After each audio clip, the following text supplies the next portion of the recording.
30일 새벽 말씀 나눔 시작하겠습니다. 오늘 말씀은 51장 9절에서 16절 말씀이고요.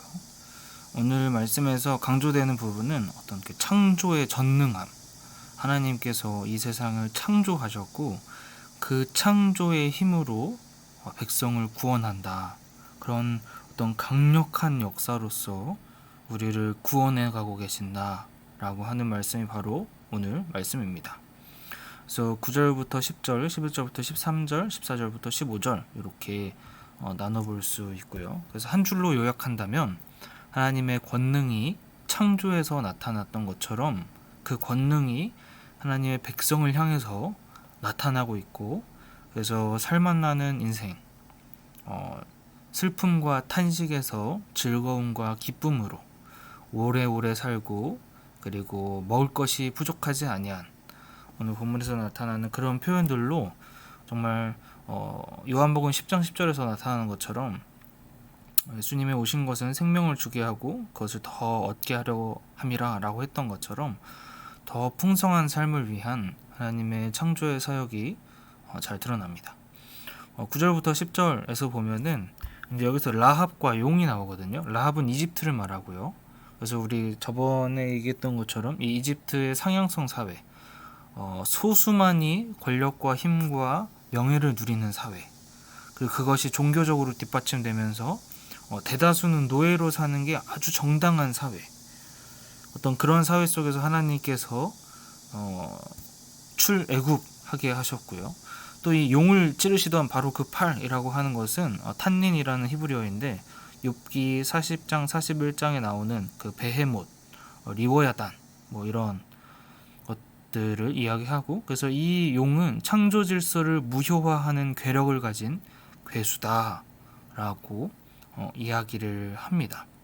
그러면서 깨어나십시오, 힘으로 무장하십시오, 주님의 팔이여, 그러면서 예전에 어떤 창조의 사역을 하시면서, 그래서 10절에 바다와 깊고 넓은 물을 말리시고, 그러니까 묻을 드러나게 하셔서 창조를 하셨던 것처럼 그 창조의 사역을 하셨던 분이 바로 하나님 아니십니까?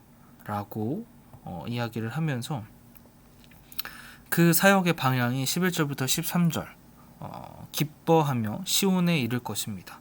기쁨이 그들에게 영원히 머물고 즐거움과 기쁨이 넘칠 것이니 슬픔과 탄식이 사라질 것입니다.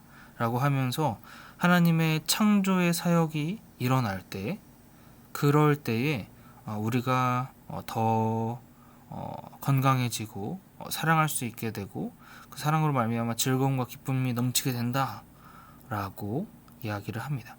그러면서 이 세상을 두려워하는 것이 아니라 하나님을 의지하고, 그리고 하나님의 그 권능함, 전능함이 있다는 것을 생각하면서 14절, 16절 이제 포로들이 곧 풀려나고 그들은 오래오래 살 것이고 먹거리가 모자라지도 않을 것이고, 그래서 이 포로의 삶에서 정말로 하나님 나라의 백성의 삶으로, 살맛 나는 삶으로 하나님께서 바꿔 가신다는 말씀을 하십니다. 그래서 요한복음 10장 10절이 떠오르는 것 같아요. 내가 온 것은 양으로 생명을 얻게 하고 더 넘치게 하려고 왔다라고 했던 것처럼 우리의 삶을 더 풍성하고 아름답게 꾸려가실 그 하나님의 어떤 사랑과 이 엄마 대신, 이스라엘의 엄마 아빠 되신 그 하나님의 모습으로 내가 너희를 낳았고 내가 너희를 키우고 내가 너희를 죽기까지 내가 너를 포기하지 못한다라고 하는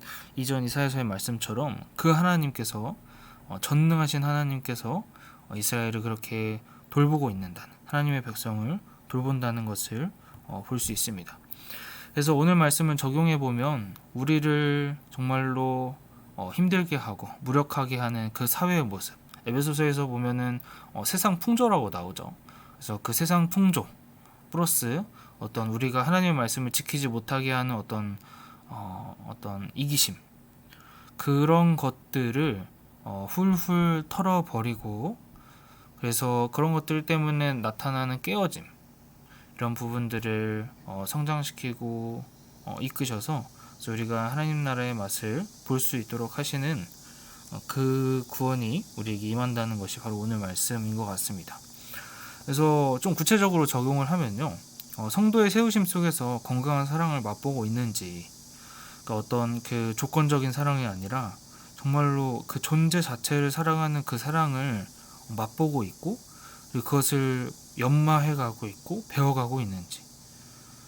그러니까 어떤 안전감, 그래서 교회에 오면 안전감, 그리고 따뜻함, 풍성함, 이런 것들이 느껴질 만큼 그러면 시간이 꽤 걸리겠죠. 시간도 걸리고 어떤 그 무조건적인 사랑에 대해서 연습해보고, 이 열심히 공부를 해보면서 느끼는 거지만, 이 사랑이라고 하는 것은 제가 생각할 땐 그래요. 제가 생각할 때는 인간의 능력치 중에서 이 밑에 있는 능력치들이 어느 정도 받쳐줄 때 할 수 있는 부분인 것 같아요. 이 인간을 공부하는 학자들이 어떤 인간의 그 어떤 건강함 혹은 인간에 대해서 이야기를 하면서 몇 가지 영역을 두거든요. 첫 번째는 정서적인 영역입니다. 그래서 나의 정서가 잘 조절이 되는지. 아무래도 예를 들어 뭐 내가 화를 낸다, 화를 잘 낸다. 뭐 화의 장점은 경계를 잘 설정하는 거죠. 예수님도 화 잘 내셨고. 근데 이제 그러나 너무 이게 조절이 안 되고 받아줄 그 어린 사람들 혹은 내가 받아줘야 될 사람들한테 받아주지 못하고 쉽게 화가 나고 뭐 이렇게 된다고 하면 아무래도 우리의 상호작용이 질이 떨어지겠죠. 쉽게 화를 나게 되면. 그러면 이제 아무래도 이렇게 따뜻하고 풍요롭고 어떤 그러한 마음들보단 그것을 방어하기 위한 혹은 어떤 두려움 속에서 지내게 되고요. 그래서 첫 번째 영역이 정서의 영역입니다. 그래서 정서가 얼마만큼 잘 조절이 되는지. 두 번째는 어떤 그 대상에 대해서 내가 아닌 다른 사람에 대해서 어떻게 상호작용하는지. 예를 들어서 어떤 사람은 주로 고발하고 폭로하고 비난하는 관계를 맺는 사람도 있어요. 그게 어떤 그 사람 전반에 걸친 방식입니다. 혹은 그 대상에 대해서 얼마만큼 이해하고 알 수 있는지. 예를 들어서 제가 대상을 이해하는 게 굉장히 피상적이라고 한다면, 제 신학생 때 본 이야기인데요. 어떤 이렇게 목사님이 이제 기도를 하셨거든요. 이렇게 신학교에 오셔서.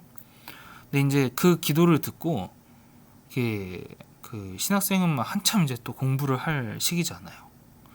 그렇다 보니까 그 기도가 신학적으로 얼마만큼 잘못되어 있는지를 막 얘기를 하는 겁니다. 근데 분명히 그 기도를 들었을 땐 분명히 그렇게 얘기할 수 있는 부분이 있거든요. 그러한 기도를 할 수 있는 정당한 사유가 있고 이유가 있는데, 대상에 대한 이해가 떨어지면 떨어질수록 그 사람 그 자체를 보지 않고 내가 생각하는 대상을 봅니다. 그러니까 쉽게 그냥 재단이 되는 거예요. 그래서 뭐 그분 같은 경우는 페이스북을 통해서 어떤 자기 신학적 지식을 이제 좀 뽐내고 싶었겠죠. 그러니까 그 신학적 지식을 뽐내기 위한 용도로 대상이 빠르게 바뀌는 거예요. 그 사람이 얼마만큼 공부를 했고 어떤 맥락에서 그런 주장을 해서 그 사람이 정당하다, 이러한 맥락을 다 보는 게 아니라 그냥 딱 내가 보고 싶은 것만, 내가 보고 싶은 것만 봐서 내 줄임배를 채우기 위한 용도로 탁탁탁탁 바뀌어요. 대상에 대한 이해가 떨어지면. 뭐 또 다른 예를 들어드리면, 뭐 지나가다 제가 인사를 했는데 누군가가 저를 이제 뭐 인사를 안 받아줬어요. 그럼 대상에 대한 이해가 얕으면 그게 제가 생각하는 대로 탁탁탁 고정이 되는 거죠. 그래서 예를 들어 하나에 고정이 된다고 하면 뭐 저 사람 날 싫어하나 보다, 이거에 고정이 되면 딴 거를 생각하지 않고 그 하나에 탁 고정이 되는 거예요. 뭐 저 사람은 뭐 나를 못 봤나 보다, 이런 생각도 할 수 있고, 그리고 저 사람이 오늘 기분이 안 좋은가 보다, 이렇게도 생각할 수 있는데, 이 대상에 대한 이해가 이제 부분적으로만 그 사람을 알게 되면, 그러면 아무래도 그런 것들 때문에 삶의 질이 또 떨어지겠죠.